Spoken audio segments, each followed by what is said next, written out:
Les personnes âgées de la Côte-de-Beaupré peuvent compter sur une aide additionnelle qui favorisera leur maintien dans la communauté grâce à la travailleuse de milieu pour aînés. L'Association bénévole Côte-de-Beaupré a rendu possible l'arrivée de cette ressource. Oui, ben moi, je suis une fille qui est native de Beaupré. Je suis née ici, là, puis j'ai d'ailleurs acheté la maison de mes parents il y a 9 ans. J'ai étudié en travail social. Je suis une maman de 2 jeunes enfants. Euh, Par la suite, c'est ça, j'ai fait mes études en travail social que j'ai terminé en 2009. Puis j'ai fait un bac en travail social. Mon bac en travail social m'a permis de travailler au sein du C3S de Charlevoix, ex-C3S de Charlevoix au CLSC à Baie-Saint-Paul. J'étais là jusqu'en 2017. Puis je suis arrivée, là, je suis revenue ici vers la côte de Beaupré au CLSC Québec-Nord, au C3S Québec-Nord.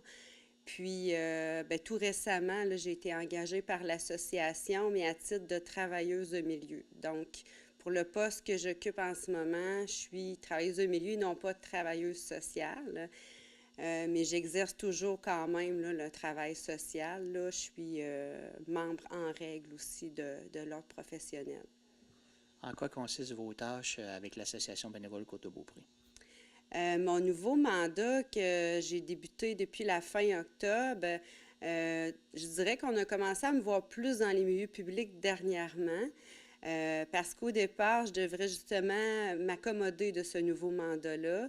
C'est un mandat qui n'existait pas dans la région de la Côte-de-Beaupré. Par contre, qui existait là, à Québec et dans d'autres régions. Alors, j'ai fait beaucoup, je dirais, de formation, de lecture au début pour comprendre mon mandat. Il existe un cadre théorique et un cadre pratique parce que c'est un poste là, qui vient du secrétariat des aînés. Donc, il y a vraiment un cadre qui régit ce mandat-là comme travail de milieu auprès des aînés vulnérables.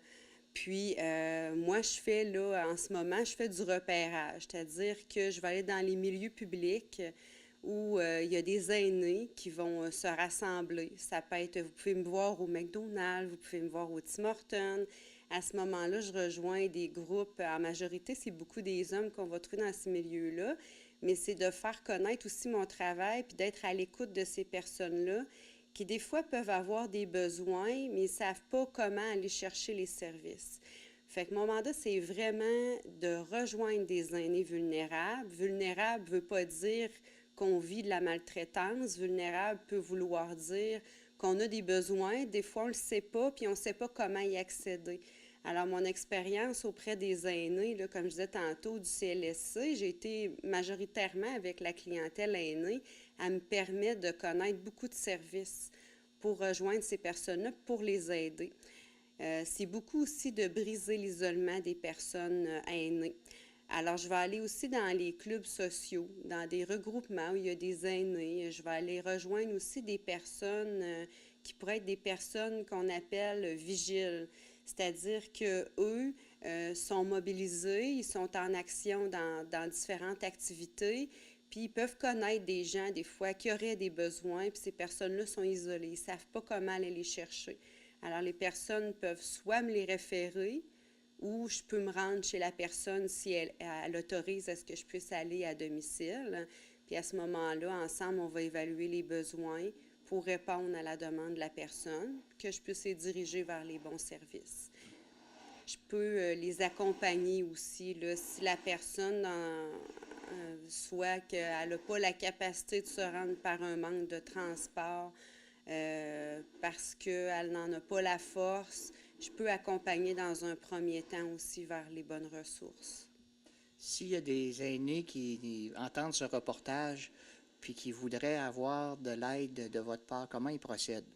Oui, bien, il y a plusieurs façons. Vous pouvez soit me contacter via l'association bénévole directement. L'association bénévole Côte-de-Beaupré, numéro de téléphone 418-827-8780. Vous allez demander à parler à Mélanie Poulain, la travailleuse de milieu. J'ai ma ligne directe à moi aussi, qui est le 418-702-0507. Et aussi, on peut me rejoindre là, via par courriel. Alors, mon adresse courriel, c'est un petit peu plus compliqué. C'est itmav, donc ITMAV, arrobas, association bénévole, pas de S, pas d'accent, cb.com. C'est les façons à laquelle on peut me rejoindre. Moi, je suis disponible du lundi au vendredi de 8h à 16h30. Combien de temps va durer votre mandat?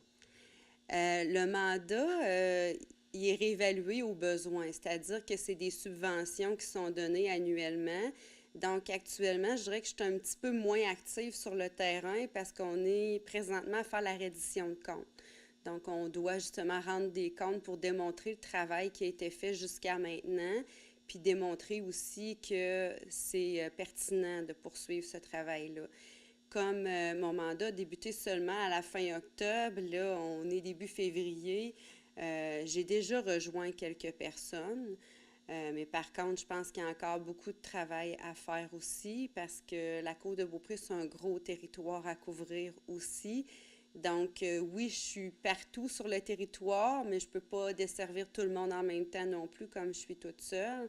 Donc, j'ai un processus de travail qui s'est fait aussi là, en amont pour voir comment j'allais structurer là, la réponse à donner aux gens, là.